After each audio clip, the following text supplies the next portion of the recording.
están? Bienvenidas y bienvenidos a un nuevo capítulo de Influyentes acá en CNN Chile. Nuestra primera invitada de hoy es Sofía Prats.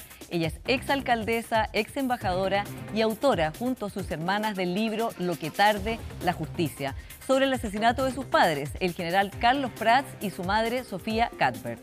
Luego nos acompañará Jorge Selume, psicólogo, exdirector de la SECOM durante el gobierno del expresidente Sebastián Piñera y autor del libro Tiempos Mejores, con sus reflexiones sobre el estallido social. Parte Influyentes.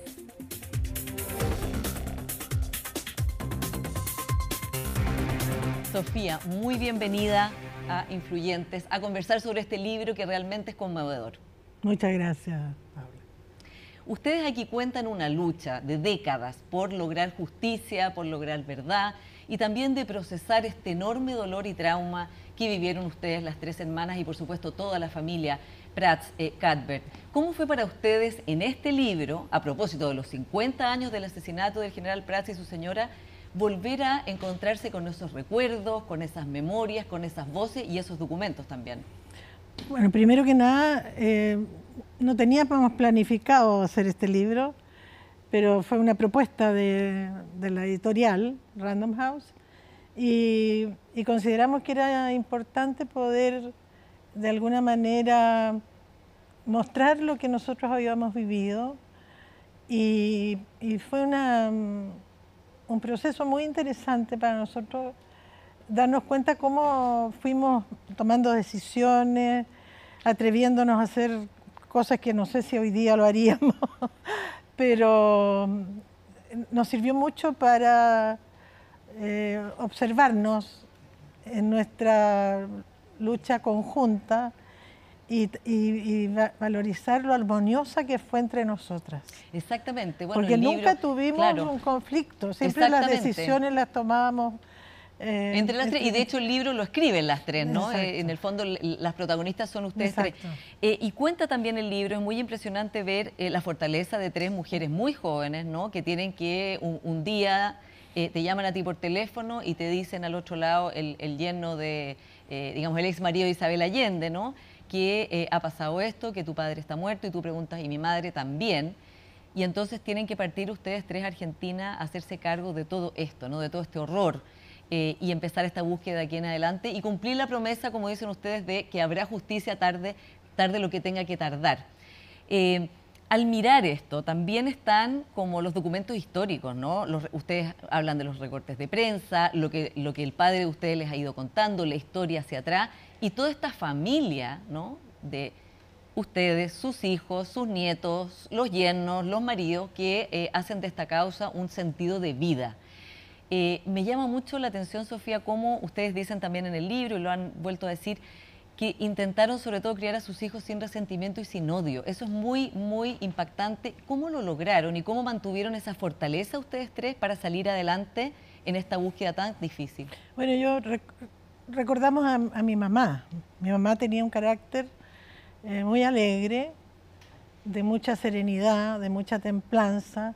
Yo jamás la vi enojada o la vi gritando o saliéndose de su serenidad. Debe venir por la línea británica, si me imagino, no sé. Y yo creo que nosotros de alguna manera aprendimos eso y pudimos, por lo tanto, mantener un ambiente grato en nuestra familia, pero también nuestro objetivo era lograr un resultado adecuado de justicia para que nuestros hijos no heredaran la incertidumbre, porque la incertidumbre es muy dañina. Exactamente. Bueno, y les costó mucho encontrar una justicia que de todas maneras consideran incompleta, pero justicia al fin. Exacto. Con el fallo de la Corte Suprema final, ¿no? Y que fue 36 o 37 años después del asesinato mismo. Desde esa perspectiva, y ahora cuando hicieron el libro, ¿sienten que finalmente hay una sensación de justicia en el caso del asesinato del general Prats y de Sofía Cuthbert? ¿Y qué quedó? O sea, ¿qué es con lo que se quedan pendientes, con lo que no se pudo lograr, partiendo por el hecho de que el general Pinochet no terminó siendo, digamos, culpable ni procesado por esto? En primer lugar, creo que cuando uno se somete a la justicia, tiene que aceptar los resultados. y aunque sean incompletos como en este caso. Por ejemplo, a Pinochet no se le pudo procesar porque se le declaró demente. Y después que el caso estaba cerrado, el nuestro, se demostró que no estaba demente, igual no se le pudo procesar nuevamente.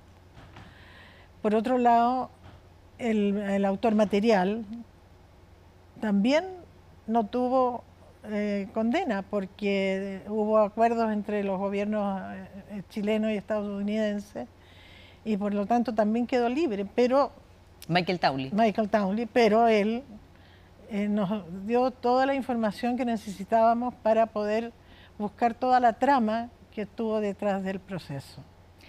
Ahora, el general Prats era un militar constitucionalista, como ustedes bien ponen en el libro, que fue traicionado por Pinochet, ¿no? Y también ustedes se encuentran con un ejército que no les ayuda, ¿no? Que no les rinde honores una vez que pasa este horror, este asesinato espantoso en Buenos Aires, y que ustedes vuelven a Chile, ¿no? Y que no se cumple lo que se habían comprometido.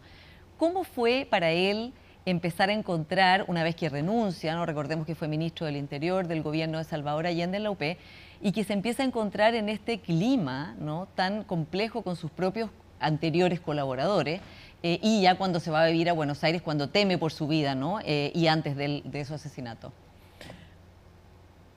Bueno, yo creo que, a ver, una de las cosas que uno deduce después que ha vivido lo que ha vivido es que las personas que son incapaces de realizar actos como los que se realizaron en contra de mi padre y mi madre, no se imaginan que alguien pueda hacer eso. Entonces hay una relativa confianza en los demás, más allá de lo que debiera hacer. Entonces, de alguna manera me ha pasado a mí también que confío en las personas y después uno se da cuenta que en realidad no hay que confiar tanto. Sí, bueno, ¿y cómo fue la relación de ustedes con el ejército, con los, como decía, los compañeros que habían sido antes compañeros del general Prats, cuando ustedes necesitan traer de vuelta los cuerpos de sus padres para hacerles un funeral acá y empiezan a darse cuenta que es lo que se habían comprometido no iba a pasar? Por ejemplo, un funeral con los honores que correspondían. Bueno, no quedó más que aceptar la situación, era una situación muy compleja. Tuvimos sí el apoyo de 3 militares que siempre estuvieron a nuestro lado y que de alguna manera durante un periodo fueron como nuestros padres y después fueron nuestros amigos. El general Pickering, el general Rodríguez y el general Sepúlveda. Ellos 3 estuvieron siempre acompañándonos en todo lo que nosotros necesitábamos. Fueron los únicos que estuvieron a nuestro lado y por eso yo quiero reconocerlos, porque para ellos no era fácil vivir en disidencia con la dictadura. Claro, por supuesto. Relatan también ustedes en el libro una reunión que tuvieron con el general Pinochet, ¿no? Cuando ya estaba, como decía él, como director supremo, ¿no? Ese era el nombre que se había dado antes, en ese momento. ¿Cómo fue para ustedes esa reunión? ¿Y qué es lo que sintieron y percibieron, sobre todo sabiendo lo que vino después? Bueno, habiéndolo conocido antes, en que había una relación relativamente normal, desde el momento en que nos encontramos con él, ya su relación con nosotros no era la misma. No era cálida, no era acogedora, era distante, evasiva, y las respuestas de él fueron realmente agresivas, muy agresivas. Claro, y no... Entonces ahí ya nosotros empezamos a intuir que podría venir este crimen de parte del ejército. Claro, porque esto fue previo, ¿no? Cuando ya estaban saliendo ciertas cosas como contra el general Prats en su vida en Buenos Aires, donde fue, como reitero, porque temía por su vida y habían señales de que su vida podía estar en peligro. Pero nosotros eso no lo sabíamos. Claro, claro. Nunca nos dijo nuestro padre que estaba amenazado. Sí. El libro también reconstruye la vida de ellos allá, ¿no? Esta vida en que habían algunas amistades, pero también siempre con mucha angustia de lo que estaba pasando acá. Quiero preguntarte, Sofía, ¿qué pasó acá con el ejército en el tiempo ¿Cuándo ya se produce este fallo final de la Corte Suprema después de largas décadas de ustedes luchando por justicia, luchando por saber la verdad, en que ya hay este fallo final que, como dicen ustedes, bueno, no es todo lo que hubieran esperado, no es toda la justicia, pero sí es muy importante porque marca la verdad judicial, ¿no? Una verdad histórica. ¿Qué pasó ahí en la relación con el ejército? De ese entonces el comandante en jefe era el general Fuentealba, ¿no? Bueno, en realidad nosotros tuvimos relaciones bastante frecuentes desde el general Cheire. Con el general Ricardo Isurrieta los tuvimos una vez y nos fue una situación muy grata porque nosotros le manifestamos que había sido la DINA y el ejército el que había cometido este crimen. Y él decía que no era el ejército, que era la DINA. Pero nosotros le retrucábamos que eran militares del ejército. Pero él insistía, entonces fue una relación bastante compleja. Después el general Cheire, por decisión de él, realizó una misa en homenaje, en recuerdo de mi mamá y de mi papá en la escuela militar, y de ahí empezó un proceso de reconocimiento de la figura de mi papá dentro del ejército. Se reinstaló un retrato de él en la comandancia en jefe que no estaba puesto. No me acuerdo qué otras cosas más se realizaron en ese momento. Y después el general Óscar Isurrieta nominó a un campo militar con el nombre de mi papá. Después el general Fuentealba hizo una declaración respecto del fallo de la Corte Suprema. Y así hemos tenido relación con el general Oviedo, con el general Martínez. Con el general Iturriaga no hemos tenido ninguna contacto. Todavía no ha tenido ni una reunión. Ningún contacto con él. Y así esa ha sido nuestra relación con el ejército. Sofía, ¿tú sientes que hoy, a 50 años del asesinato del general Prats, el ejército le ha dado el lugar simbólico que merece el general? ¿Le ha restaurado ese lugar? Sí, yo creo que sí.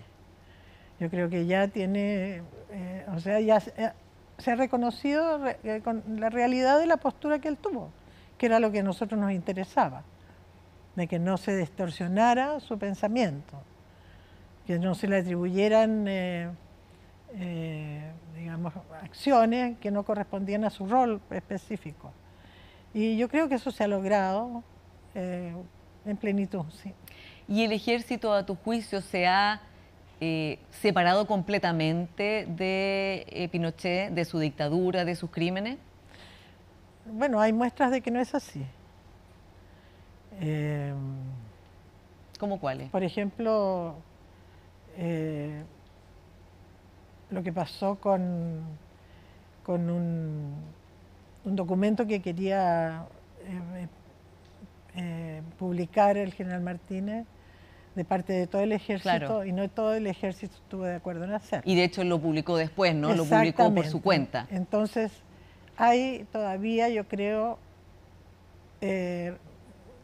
rezagos de un concepto dictatorial, de golpista, digamos, dentro del ejército. No, eso es muy grave, es general, ¿no? Pero existe. Sí. Ahora, todavía faltan verdad y justicia en muchos casos, ¿no? Y este gobierno ha creado y ha impulsado el plan de búsqueda, ¿no? Que el ministro Cordero, en Justicia, era uno de sus objetivos más importantes, lograr al menos dar verdad a todas esas familias que siguen buscando justicia para su familia y saber qué pasó con sus seres queridos. ¿Cómo ves tú esa iniciativa del gobierno? Especialmente, Sofía, porque el año pasado, cuando se lanzó el plan de búsqueda con los 50 años del golpe, fue un año bien complejo y bien polarizado, ¿no? Aunque hubo otro clima bien distinto de cuando fueron los 40 y los 30 años. Bueno, yo creo que era indispensable que un gobierno tomara en sus manos algo tan doloroso como es la pérdida de seres queridos y que no haya ninguna instancia que se dedique a colaborar con las víctimas a buscarlo. Yo creo que eso ha sido una iniciativa muy importante. Ahora, después de 50 años, naturalmente, que es muy difícil lograr muchos resultados, pero cualquiera que sea, la intención de intentar recuperar la presencia de esas personas es muy valiosa. Y yo llamo a las familias que han vivido situaciones parecidas a la nuestra a que registren sus vivencias. Yo creo que es un gran aporte a la historia de Chile y también un modo de sanación. Tal como además después está todo esto en este libro, Exactamente, ¿no? Como que uno lo que han vivido. Lo que ha vivido. Sofía, ¿tú crees que hay más información que los militares no han entregado y que debieran entregar? O sea, que está disponible y no la entregan. Entonces, a ver, creo yo que los militares que estuvieron, que participaron en esa época y que están todavía en condiciones de entregar información, la tienen. Ahora, no sé si existan documentos, porque por lo que he entendido se destruyeron, casi todos. El ministro Solís intentó buscar documentos que le dijeron que habían en algunas dependencias de la DINA y lo que le entregaron eran cosas que no tenían ninguna trascendencia ni importancia. Pero yo creo que hay personas que saben y que debieran ayudar a que el país se sane de alguna manera a través de su aporte. ¿Y el general Iturriaga debiera impulsar esto, hacer un llamado? ¿Tiene algún rol que jugar? Es obvio que sí, porque siendo el comandante en jefe del ejército, los militares que están en retiro mantienen una relación con el ejército. Y por tanto creo que si el comandante en jefe considera que es valioso que eso se haga, yo creo que le van a escuchar. O sea, ¿faltaría ahí una voluntad? No sé si existe, no podría decirlo. Ahora, volviendo a los 50 años, al año pasado, ¿cómo vieron ustedes, las tres hermanas, este retroceso que hubo, ¿no? Porque recordemos que cuando se cumplieron los 30 años del golpe, el presidente Lagos abrió la puerta de Morandé, ¿no? Y que fue todo un acto simbólico y hubo yo diría que bastante consenso en que esto nunca más podía volver a pasar. Luego, para los 40 años, fue el expresidente Piñera el que justamente habló de los cómplices pasivos y también haciendo un llamado que esto nunca más podía volver a pasar y que asumieran la responsabilidad de los civiles que con su silencio o con su complicidad habían permitido que esto también pasara. Y luego vinieron los 50 años en que se polarizó el ambiente y ya personas que antes habían estado en otra postura, muchos de derecha desde luego, fueron una postura mucho más dura. ¿Cómo lo vieron ustedes? Como tú lo planteas, tal cual. Fue una situación, a ver, da pena que el país tenga este retroceso y no avance en valorizar la democracia, porque es al final eso, es la desvalorización de la democracia cuando se valoriza el golpe. Y hubo muchas situaciones en que el ejército pudo haber hecho y realizado acciones para, digamos, promover su apoyo a la constitucionalidad, a la democracia, etcétera, y no hubo ningún gesto en ese sentido. ¿Y a qué lo atribuyes? ¿O qué podría explicar que un país que iba en una dirección respecto de la valorización de los derechos humanos, de la democracia, de la dignidad de las personas, de pronto entra en estos ciclos, ¿no? En este momento? No sé, no podría, no soy analista, no soy socióloga, no soy, no Pero me de la atrevería. perspectiva humana, ustedes que han vivido esto, Por ¿cómo? eso, Claro. da pena ver que hay un retroceso en el concepto del valor que tiene la democracia y al revés valorizar el golpe. Sí, y en ese sentido, Sofía, este año la juventud del Partido Republicano publicó un tuit celebrando el golpe de Estado. Eso provocó bastante polémica, pero hubo pocos personeros de derecha, los hubo, Evópoli de hecho, sacaron una declaración varios, Gonzalo Blumer, Hernán Larraín, pero hubo bastante silencio, ¿no? Con personas jóvenes del Partido Republicano celebrando el golpe. Bueno, eso hace daño porque de alguna manera apoya esa postura que se ha visto a través de la historia, que es muy dañina para la convivencia de los países. Entonces, yo creo que hay que reflexionar en eso y yo espero que los partidos de derecha tengan una acción mucho más proactiva en términos de apoyar la democracia. De hecho, en el libro ustedes cuentan cómo el presidente Piñera las recibió, ¿no? En La Moneda. Exacto. Le mostró la oficina que había ocupado su papá. A partir del fallo de la Corte Suprema, él consideró que era importante valorizar ese fallo, darle relevancia y nos invitó a La Moneda, nos hizo recorrer el lugar donde mi papá había trabajado. Yo creo que él tuvo una acción que ayuda a la convivencia futura del país. Y volviendo al tema de la democracia, ¿no? Que el libro, bueno, no se trata de la democracia, pero está la democracia en todo el libro, ¿no? La importancia de preservarla, de respetar la Constitución y de cuidar la relación entre las personas, ¿no? Administrar de una cierta manera las diferencias al punto de que no lleguen a producir un quiebre como fue el golpe de Estado y las barbaridades que pasaron después, incluido, por supuesto, el asesinato de tus padres, Sofía. ¿Cómo estás viendo el clima de hoy? Que bueno, hay un clima global, pero también en Chile se ha enrarecido. Esto de los 50 años también es un reflejo de eso mismo, ¿no? Bueno, pero yo creo que estas elecciones lograron de alguna manera equilibrar los extremos. O sea, hay una mayor demostración de un equilibrio político. Yo creo que eso es importante. Pero también nosotros en el libro, a partir de un texto que vimos en el edificio del FBI, fuimos a la fuente de ese texto y era una frase de Thomas Jefferson, que dice que cuando la tiranía es ley, el deber es rebelarse. Y de alguna manera esa fue nuestra manera de actuar durante la dictadura para buscar justicia. Y creo que es un tema que hay que tenerlo presente. Sofía, tú fuiste alcaldesa muchos años, tu hijo también fue alcalde de Huechuraba, es alcalde, todavía no ha entregado el mando. ¿Cómo viste justamente estas elecciones? Tú dices, bueno, los extremos se achicaron, hay una cosa más centrista. ¿Cómo estás leyendo esto? Porque ha sido visto como un retroceso para la izquierda, que ha perdido 39 municipios, y por otro lado, las fuerzas en cuanto a población gobernada se han equiparado. ¿Lo ves cómo lees ese resultado? Bueno, eso, yo creo que hay se ha vuelto como a equilibrar las fuerzas en el país. Los extremos quedaron de lado, por decir, y hay un mayor equilibrio político.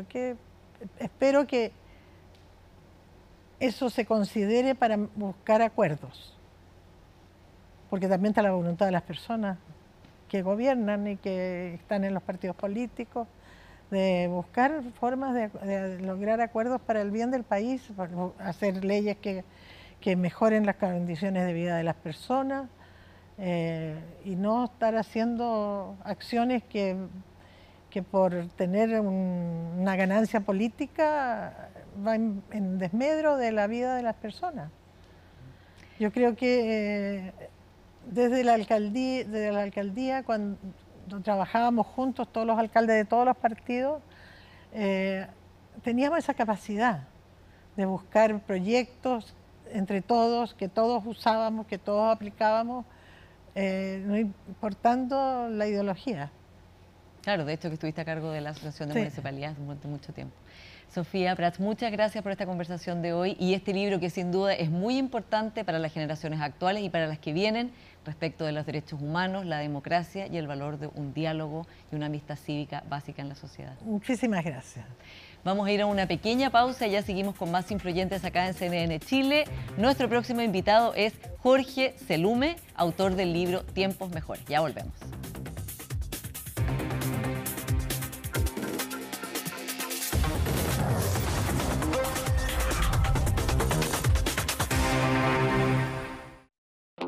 Atención.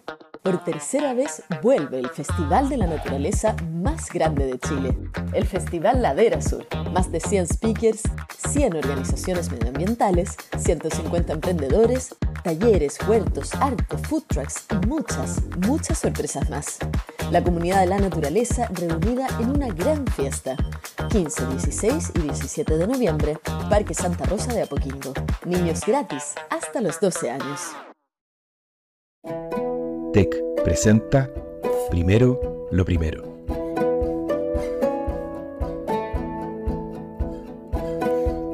Usar 100% agua desalada en nuestras operaciones de Tarapacá es bueno. Pero que eso ayude a cuidar el agua de los habitantes de la región es lo importante. TEC. En el mundo de la minería, el mundo debe estar primero.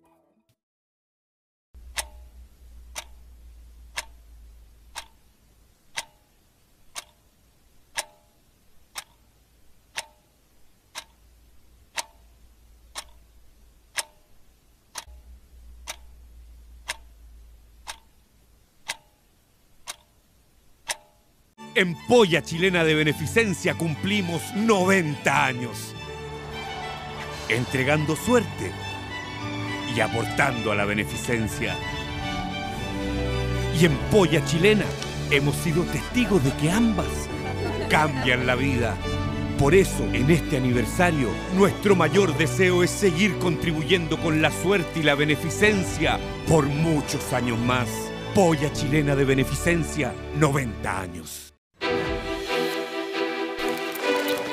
En CNN Chile les entregamos la mejor cobertura de las elecciones. Seguimos minuto a minuto las grandes batallas comunales.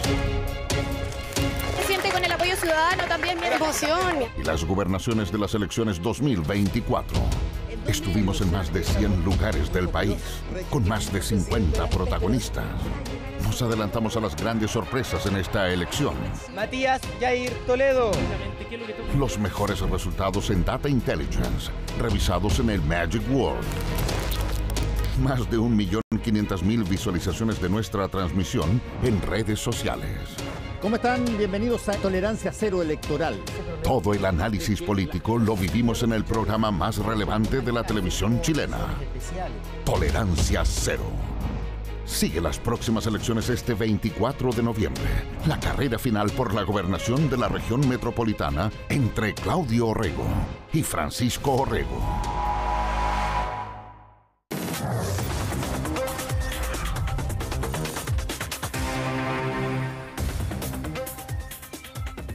Ya estamos de vuelta acá en Influyentes de CNN Chile con nuestro siguiente invitado, Jorge Selume. Él es psicólogo, exdirector de la SECOM durante el gobierno del expresidente Piñera y autor de este libro, Tiempos Mejores, una crónica sobre el poder y una reflexión también sobre el estallido social. Bienvenido, Jorge. Gracias, Paula, un honor estar acá. Jorge, este libro ha causado mucho impacto, ha sido muy comentado porque, como decía, es a la vez la reflexión de una persona que vivió el estallido social dentro de la moneda, ¿no? Con muchas escenas, con muchos detalles, y también es una reflexión sobre el poder por dentro. Quiero partir preguntándote, ¿cómo lees tú estas elecciones que tuvimos recién en que la centro-derecha salió muy reforzada y muy bien parada? Cuando tú escribes acá probablemente el peor momento que vivió en el último tiempo la centro-derecha, que fue justamente para el estallido social, y lo cuentas desde el corazón mismo del poder. Sí, yo diría que lo que está relatado en el libro, más que la peor crisis en la historia de la centro-derecha, es la crisis de la institucionalidad. Un momento donde la institucionalidad en Chile tambaleó, probablemente la crisis más importante del golpe de Estado. Entonces, habiendo dicho eso, si yo tuviera que interpretar las elecciones recientes, donde efectivamente a la centro-derecha le fue muy bien, uno hace un análisis del rendimiento de la centro-derecha en términos descriptivos y le fue muy bien de forma consistente si uno mira zona rural-urbana, hombre-mujer, edad, ingreso socioeconómico, etc. Pero, luego de esa descripción, yo trataría de ser mesurado, porque lo que nos ha demostrado las últimas elecciones es que nadie es dueño de los votos. ¿Ya? Si uno hace un análisis de los dos plebiscitos anteriores, por poner un ejemplo, en ambos plebiscitos los triunfos fueron también contundentes. Desde todas las variables sociodemográficas, primero el apruebo se impuso y luego el rechazo se impuso. Es más, yo diría que esta idea de ser dueño de los votos llevó a los republicanos a cometer un grave error al final del proceso, porque asumieron que los votos de sus consejeros eran votos ideológicos. Exacto, y que iban a votar a favor de su constitución. Exactamente. Entonces, si bien el resultado es positivo, yo creo que hay que tomarlos con mesura. No hay que creer que uno es dueño de esos votos. Yo creo que la legitimidad electoral hoy día es cada vez más efímera.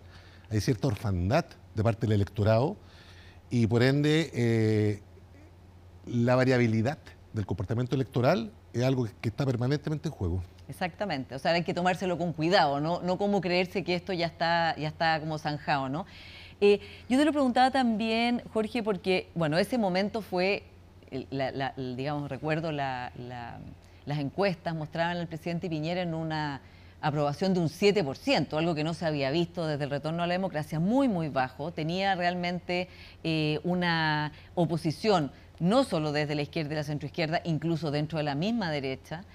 Y pareciera que estas elecciones reivindican el piñerismo, ¿no? Reivindican la derecha en la que él creía, una centroderecha, liberal, moderna, que era la que justamente los republicanos estaban disputando y que dijeron que en esta elección, bueno, no lo dijeron directamente, pero quedaba claro que iban como a reemplazar o a ser hegemónicos respecto de esa derecha.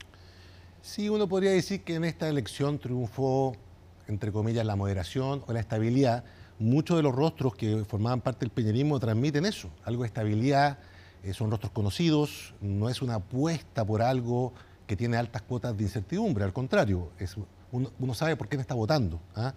Y yo creo que eso es súper comprensible desde la perspectiva que, por lo menos en mi opinión, en términos anímicos, hoy día Chile pareciera atravesar un periodo como de fatiga, ¿ya? Una fatiga que yo vincularía con cierto duelo en términos emotivos. Duelo me refiero a esa nostalgia que acompaña al duelo. Y ojo que la palabra duelo tiene dos connotaciones. Uno, el duelo del luto, pero también el duelo de la batalla, ¿ya? En el ámbito del duelo del luto, yo diferenciaría dos tipos de luto. Uno, el luto de ese Chile que se fue, entre comillas, el Chile de la transición. Hay gente que añora volver a eso, cosa que en términos prácticos es una utopía. Ese Chile Chile de los 30 años. Ese Chile ya pasó por la irrupción tecnológica, por el fenómeno migratorio. Es un país al cual no vamos a volver, digamos, para ser bastante honesto. Y después hay otro conjunto de ciudadanos que en su minuto votó por el proyecto constitucional, lo aprobó, que no es una masa menor, en torno al 40%, que también atraviesa un luto de ese proyecto que vieron que se fracturó a último minuto y no pudieron conseguir. Entonces, una ciudadanía que ha pasado por muchos momentos tambaleantes, por subidas y bajadas, y yo creo que el electorado está optando por algo de estabilidad, por algo de calma, luego de esta fatiga electoral. Sí, pero hay de alguna manera un reconocimiento implícito en esos resultados a la figura del expresidente Piñera. Y te lo pregunto también porque si uno piensa qué figuras ganaron. Bueno, Evelyn Matei es una gran ganadora, ¿no? Por Jaime Belolio, que también fue ministro del expresidente Piñera. Está Sebastián Sichel, está Mario Desbordes. O sea, uno ve un elenco en general de gente que ganó, que está muy asociada a la figura de él y a esa manera de ser de derecha, lo que algunos desde la ultraderecha han llamado la derechita cobarde, ¿no? Que se ve aquí como la ganadora, ¿no? Sí, ahora yo miraría eso con cierta distancia porque las elecciones municipales tienen un factor local muy fuerte y eso qué quiere decir, que influye mucho el contrincante. Entonces, en el triunfo de Desbordes, más allá de que haya formado parte del gabinete del expresidente Piñera, también influye mucho la pésima gestión que ha hecho la alcaldesa Iracy Hasler. Y si lo que tú dices fuera 100% cierto, Carla Rubilar hubiera ganado un Puente Alto. Entonces yo creo que en parte sí, forman parte de un gabinete que era del expresidente Piñera y que tiene un estilo de gobernar más vinculado a un ánimo moderado y democrático, pero al final del día en las elecciones locales están muy personificadas las cualidades de cada quien. Si te estoy leyendo bien, la derecha, la centroderecha, ¿debería tener cuidado con no marearse con este triunfo? Sin duda, no. O sea, el que se emborrache con este triunfo está cometiendo un error. Jorge, también tu libro es una reflexión muy interesante y muy bien contada de la institucionalidad, del poder, ¿no? Como decías tú, también es una crónica de cómo el Estado, el gobierno en ese caso, se ve como su precariedad, ¿no? Frente al estallido. Y hay muchas escenas que muestran realmente como el nivel de desesperación, descontrol incluso, como no saber qué hacer y un Estado que no da abasto. ¿Qué idea, que tú venías del mundo privado, no eres un político, tú llegaste a trabajar a la Secretaría de Comunicaciones del expresidente Piñera porque lo conocías a él, pero no vienes de la política? ¿Con qué idea te quedas del Estado chileno, ¿no? Después de haber pasado por ahí en un momento tan crítico como ese y viendo como las precariedades que tenía? Sí, efectivamente yo venía del mundo privado y tenía una idea preconcebida de que el Estado tenía varias palancas para poder accionar soluciones. Y la verdad sea dicha, el Estado, y en alguna parte del libro creo que lo menciono, se asemeja más a un tanque a pedales, digamos. O sea, es muy difícil moverlo.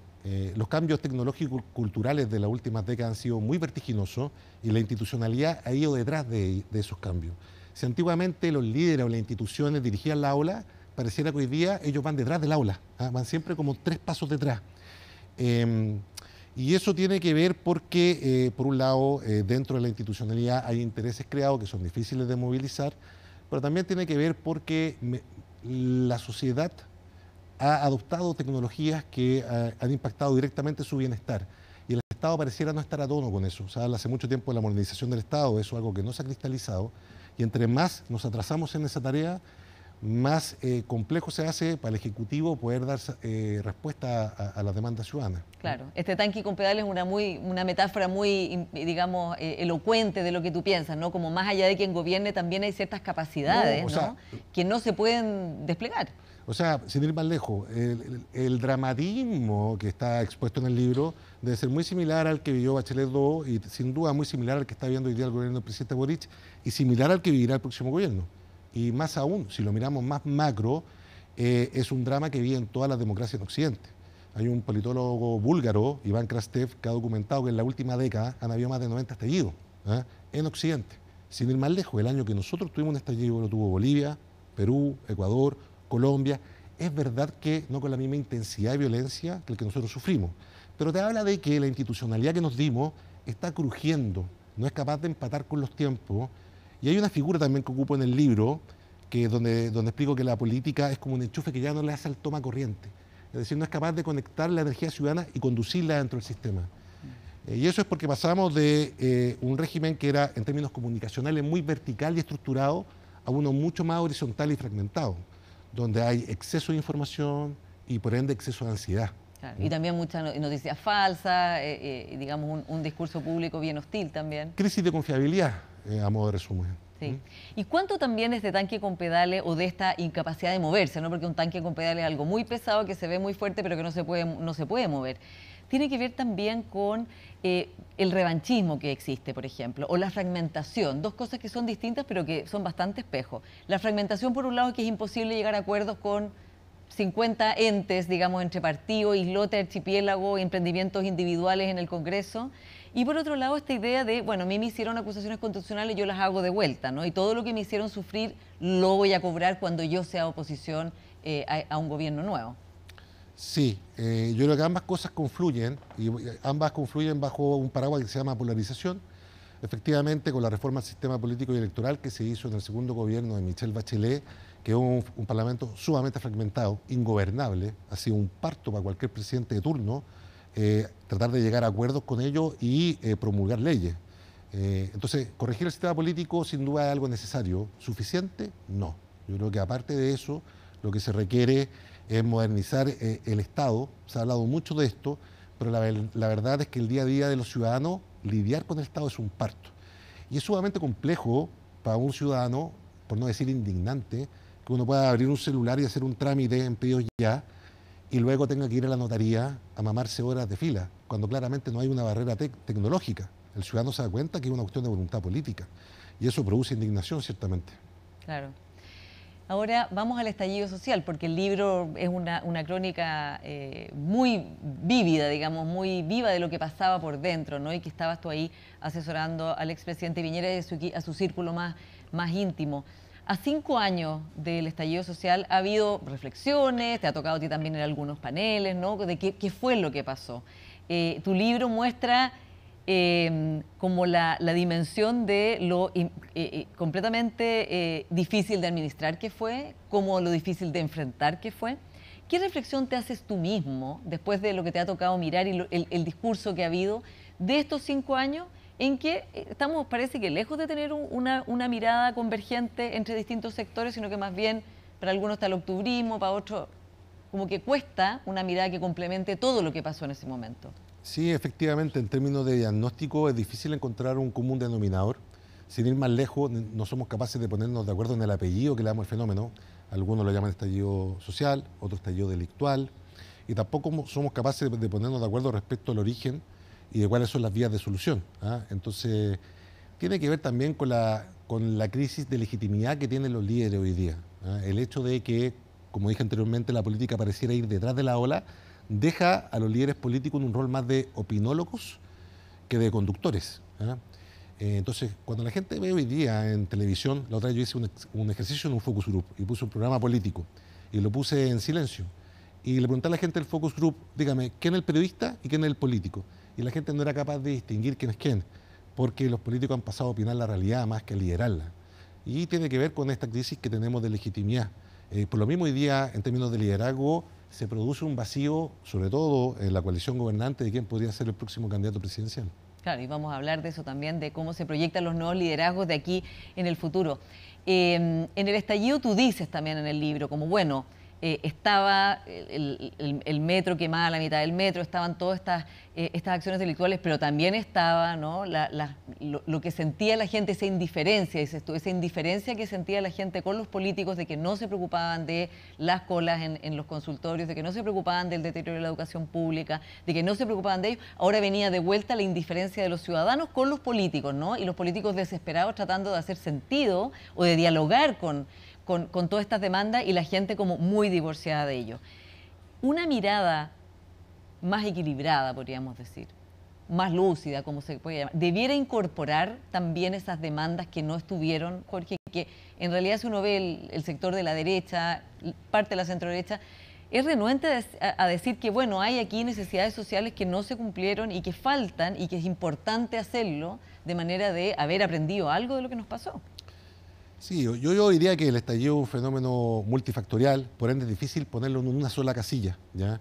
El hecho de que las manifestaciones se hayan tornado extremadamente violentas le resta mucha legitimidad, porque de alguna manera es un camino por fuera de la institución, por fuera de la democracia, para tratar de conseguir conquistas políticas. Ahora, habiendo dicho eso, es indudable que de cara a la ciudadanía habían ciertas cosas que son incomprensibles.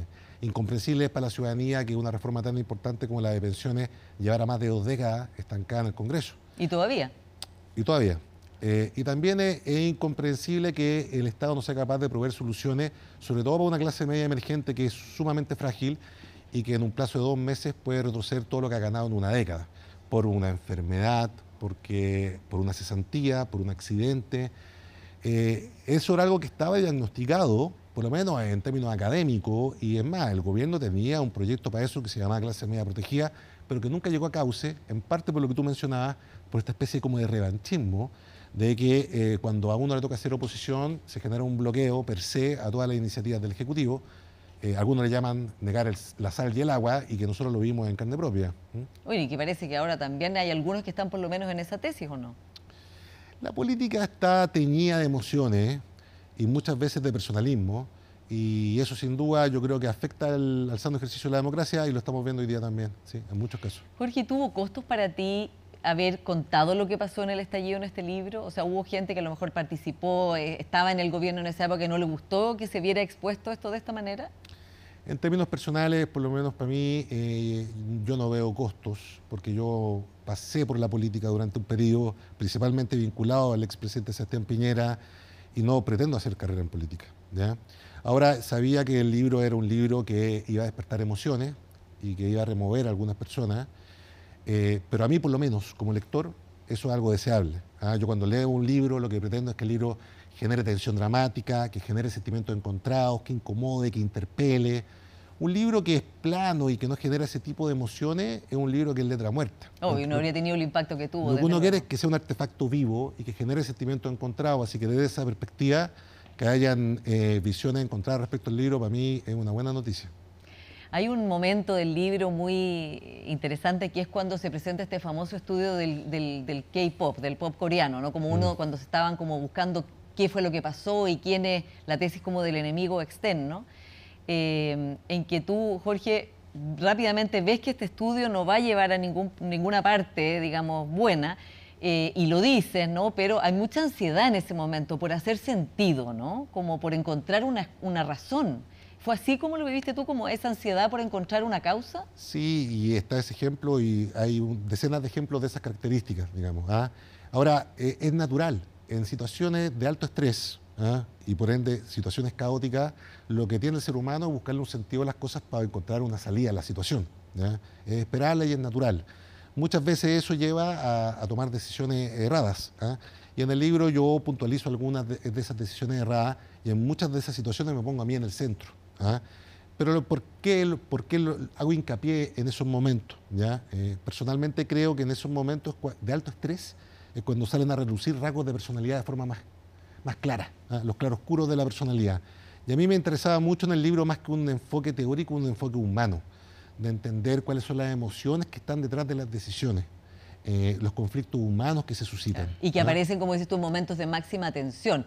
Entonces te quiero preguntar, si tú hubieras estado en la SECOM, en este gobierno, ¿qué te habría pasado, por ejemplo, con el caso Monsalve, ¿no? Tener que administrar una crisis de esta envergadura, cuando además ya, o sea, habían pasado varios días desde que las principales autoridades, la ministra del Interior y el presidente sabían de esto. Mira, yo no voy a andar dando consejos por la tele al actual director de la SECOM. Tiene una tarea sumamente compleja, y por lo mismo empatizo con él, pero me imagino que lidia con muchas de las dificultades que a uno le toca lidiar. Yo diría que principalmente esas dificultades son cuando uno no se atiñe al plan, o sea, cuando hay salidas de libreto. Sin ir más lejos, el punto de prensa acá al presidente, que es de cerca de una hora, es eso, una salida de libreto, que sin duda le generó muchos dolores de cabeza a su equipo de asesores. Bueno, y que trató la asesora comunicacional de pararlo. Todos los que hemos estado ahí hemos tenido que lidiar con eso. Los presidentes, por su condición de máxima autoridad del país, tienen, de alguna manera, manga ancha para poder salirse del libreto y lo hacen, digamos. Algunas veces es sumamente costoso y otras veces pasa más desapercibido. En este caso fue sumamente complejo porque llevó el problema al corazón de la moneda. Así que me imagino que el pobre de Pablo Paredes está lidiando con esa situación. Jorge, bueno, volviendo a las elecciones y a los tipos de liderazgo, es importante también ver en qué está hoy día el país. Habíamos visto que las elecciones iban de un péndulo hacia el otro péndulo. Primero sale la primera convención, la lista del pueblo, después vienen los republicanos, y ahora esta es una elección que se ha dicho que es como más parecida como era Chile antes, también en el sentido de un equilibrio más de fuerza. ¿Qué tipo de liderazgo en ambos sectores son los que se debieran cultivar hoy día? O si tú fueras asesor de liderazgos en el amplio espectro, ¿qué crees tú que es importante? Y sobre todo de cara no solo a triunfar, sino tratar de evitar que, digamos, el gobierno, el Estado, el país sea un tanque con pedales. A título personal, y por lo que me ha tocado ver, yo creo que hay una demanda por mayor estabilidad, creo que hay cansancio en la ciudadanía, esta especie de fatiga que te menciono yo, y esa estabilidad está vinculada en términos cognitivos a moderación, a sobriedad, a responsabilidad y a menos pelea. Si tuviera que singularizarlo en algún tipo de liderazgo que a mí me toca ver hoy día, te diría que, por ejemplo, el alcalde de Renca, Claudio Castro, personifica muy bien esas cualidades. Es una persona que ha sido reelecta por tercera vez, con un 75% más o menos de los votos, que hace la pega, no está metido en polémica, tiene un equipo y que recibe el premio del voto de la ciudadanía, que lo refrenda por tercera vez. Yo creo que ese tipo de liderazgo, independiente del color político, es lo que la ciudadanía demanda y que ojalá el sistema incentive que surjan más. Y para Chile Vamos, ¿no? Como ganador, digamos, sobre todo RN, pero en general Chile Vamos ve su apuesta por una centro derecha como exitosa en esta vez, ¿no? Después de mucho tiempo acomplejado con el Partido Republicano, con la sensación de que le estaba respirando muy cerca. ¿Qué debiera tener en cuenta Evelyn Matei, que ya está, digamos, liderando las encuestas hace mucho tiempo y por lo tanto tiene el riesgo de desgastar su figura y también tiene que administrar esto, ¿no? Este éxito que están teniendo ahora y contenerlo, y además con la expectativa que hay de que ella sea como era el expresidente Piñera en el sentido de liderar el sector? Sí, bueno, primero yo creo que ella es la principal ganadora de esta última elección. Creo que ella ha sido sumamente hábil para mantener su popularidad en el tiempo, cosa que mucha gente ponía en tela de juicio, que ha demostrado ser capaz hasta el minuto. Y si tuviera que decir cuál es su principal desafío y por ende su mayor oportunidad, es imprimir un sello personal de liderazgo. Y que creo que lo está consiguiendo. En parte la elección es muy buena para ella porque ella lideró y acompañó varias de las candidaturas en distintas comunas. El post-triunfo el otro día, el desayuno que organiza, da muestras de un tipo de liderazgo. Y creo que ella está en vías de poder comunicar un liderazgo que creo que es personal, que no es necesariamente el mismo tipo de liderazgo que tenía el expresidente Sebastián Piñera, por razones obvias, son caracteres distintos, tienen atributos distintos, y yo creo que en la medida en que ella cristalice ese tipo de liderazgo... Que sea ella misma, no que esté a la sombra del expresidente Piñera. Yo creo que ella es ella misma, creo que esa espontaneidad que ella tiene es uno de sus principales atributos, y que ojalá no lo pierda. ¿Como cuando salió corriendo? Por ejemplo, sí. Y otro tipo de situaciones. Pero lo que creo que en la medida en que ella vaya robusteciendo su liderazgo dentro de Chile Vamos, que creo que la elección reciente fue un gran paso para eso, sus posibilidades de llegar al Palacio de la Moneda son cada vez mayores.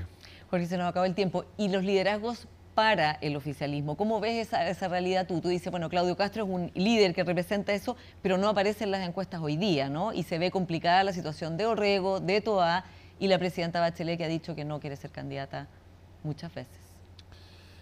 Falta mucho para la elección, sin ir más lejos, el actual presidente, Gabriel Boric, apareció como opción en el último tramo. Hoy día, postelección, con el cálculo corto y con la temperatura arriba, la gente se indica a Bodanovich como una posibilidad. Que también ha dicho que no, por eso no lo... Creo que sería un grave error de su parte. Yo creo que el oficialismo tiene un desafío sumamente mayúsculo en términos de orden interno para agruparse detrás de un candidato. Así que hacer un misterio que va a salir de ahí. Pero yo creo que va a ser una primaria bastante removida la que ellos van a tener. ¿Y ves como la posibilidad de que la presidenta Bachelet se persuada a ir, que es lo que también se está diciendo hoy día, ya que el alcalde Bodanovich, que salió, también es un gran ganador, por cierto, de la elección, ha dicho muy consistentemente que no y que va a mantenerse como alcalde porque no está preparado para ser presidente todavía? Sí, creo que más allá de si uno cree que está preparado o no, o si uno quiere o no quiere, el principio de realidad de la encuesta influye mucho a la hora de las decisiones. Y si es que en los próximos meses, ya sea Bodanovich o Michelle Bachelet, aparecen haciéndole collera a Evelyn Matei, la presión va a ser muy grande, y entra a jugar algo que le llaman la responsabilidad, ¿no? O el sentido de misión dentro de la coalición, y esas presiones van a ser feroces, ya sea para Michelle Bachelet o Bodanovich. ¿Y tú crees que va a ser una elección presidencial competitiva o que ya está ganada muy ampliamente por la derecha? Creo que el partido no ha empezado, ¿no? Así que va a ser competitiva. Y veremos qué pasa. Jorge Selume, muchas gracias por esta conversación de hoy en Influyente. Gracias por la invitación. Y a ustedes, como siempre, muchas gracias por su sintonía y nos encontramos la próxima semana.